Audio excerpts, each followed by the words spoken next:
दोस्तों आदाब, मेरा नाम सलीम आज़ाद है और आप देख रहे हैं यूट्यूब चैनल ग्लोबल बाउंड्री।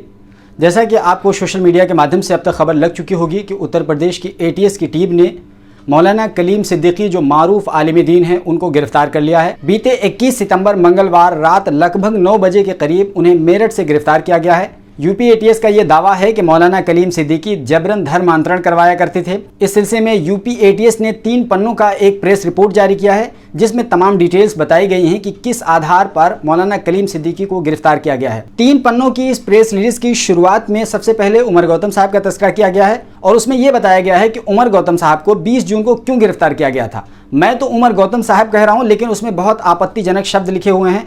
मैं उसकी तहरीर से डिसएग्री करता हूं और इतना घोर आपत्ति जताता हूं क्योंकि उसमें इस तरह की बातें की गई हैं जो अनप्रोफेशनल है। आप ये सोचिए कि अभी उनको गिरफ्तार किया गया है, चाहे वो उमर गौतम साहब हों चाहे मौलाना कलीम सिद्दीकी साहब हों, दोनों को अभी गिरफ्तार किया गया है। और गिरफ्तार करने के बाद किस तरह का शब्द इस्तेमाल किया गया है आप ये देख लीजिए कि ADG लॉ एंड ऑर्डर किस तरीके से शब्द पढ़ रहे हैं कि वो वहाँ से फंडिंग लेता था, वो यहाँ जाता था, वो यहाँ रहता था, यानी इस तरीके से बेअदबी के शब्द इस्तेमाल किए गए हैं जिसको बोला नहीं जा सकता। सांप्रदायिक सौहार्द के कार्यक्रम की आड़ में भिन्न भिन्न प्रकार से लालच देकर अवैध धर्मांतरण का सिंडिकेट संचालित कर रहा है। मौलाना इन मदरसों की आड़ में पैगाम इंसानियत के संदेश देने के बहाने लोगों को जन्नत और जहन्नुम जैसी बातों का लालच और भय दिखाकर इस्लाम स्वीकार करने के लिए प्रेरित करता है।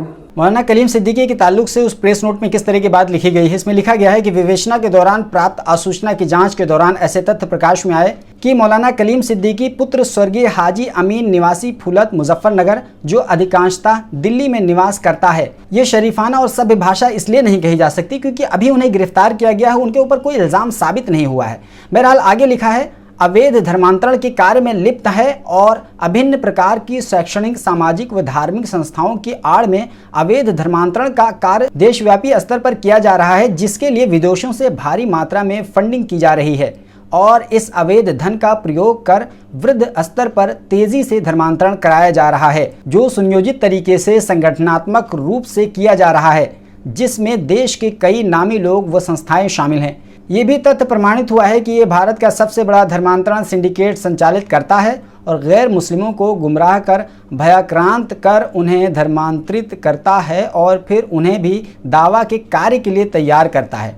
ये देख लिए कितना असभ्य शब्द का इस्तेमाल किया गया है। मैं तो बोल नहीं सकता हूँ, लेकिन चूंकि मुझे वो पूरी बात पढ़नी थी जो इसमें एज इट इज़ लिखा हुआ है, इसलिए मैं अपनी ज़ुबान से ये चीज़ दोहरा रहा हूँ। आपको बता दें कि जब 20 जून को उमर गौतम साहब को गिरफ्तार किया गया था उसके बाद से ये अटकलें लगातार लगाई जा रही थी कि अगली गिरफ्तारी मौलाना कलीम सिद्दीकी साहब की हो सकती है और वो अटकलें सही साबित हुई। हालांकि इससे पहले मौलाना कलीम सिद्दीकी को मोहन भागवत ने 7 सितंबर की तारीख को मुंबई में मदऊ किया था, बुलाया था और वहां पर उनसे मुलाकात की थी और हाथ जोड़े उनके सामने खड़े हुए थे। इस तस्वीर में आसानी के साथ आप देख सकते हैं। आपको बता दें कि मौलाना कलीम सिद्दीकी एक ऐसी शख्सियत है जिनको मुसलमान दुनिया बहुत ही इज्जत की नज़र से देखती है और उनका बहुत ही आदर और सम्मान करती है और वो आम तौर पर गैर मुस्लिमों में तबलीग के लिए जाने जाते हैं और भारत का संविधान इसकी इजाज़त देता है कि वो गैर मुस्लिमों में भी तबलीग कर सकते हैं और कोई भी मजहब अपना तब्दील कर सकता है। मौलाना कलीम सिद्दीकी पर यह इल्ज़ाम लगाया गया है कि वो धर्मांतरण करवाते हैं, यानी जबरन और लालच दे करके जन्नत और जहन्नम का डर और लालच दिखा करके लोगों को इस्लाम में कन्वर्ट करते हैं।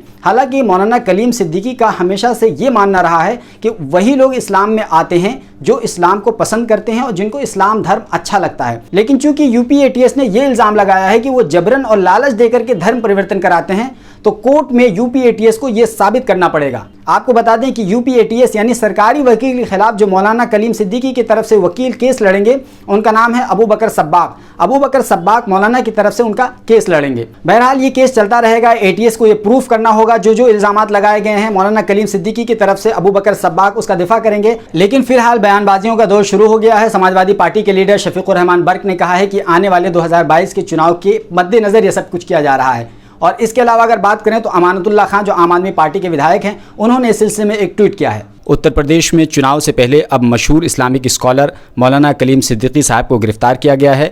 मुसलमानों पर अत्याचार बढ़ता जा रहा है। इन मुद्दों पर सेकुलर पार्टियों की खामोशी भाजपा को और मजबूत कर रही है। यूपी चुनाव जीतने के लिए #BJP आखिर और कितना गिरेगी, और उसके बाद उन्होंने तस्वीर लगाई है। कुल मिलाकर के अमानतुल्लाह खान ने आवाज़ उठाई है और इसके अलावा ट्विटर पर एक तरीके से हंगामा मच गया है। इस मुद्दे पर हमारी पैनी नजर बनी हुई है। जो कुछ भी अपडेट होगा हम इससे आगाह आपको करते रहेंगे। फिलहाल अगर आपने अब तक हमारा चैनल सब्सक्राइब नहीं किया है तो सब्सक्राइब कर लीजिए, बगल में घंटी का निशान बना होगा उसको दबा दीजिए, ताकि जैसे ही मैं वीडियो अपलोड करूं फौरन इसकी जानकारी आपको मिल जाए। Alpha hospital and trauma centre, engineering college चौराहा, सीतापुर रोड, लखनऊ।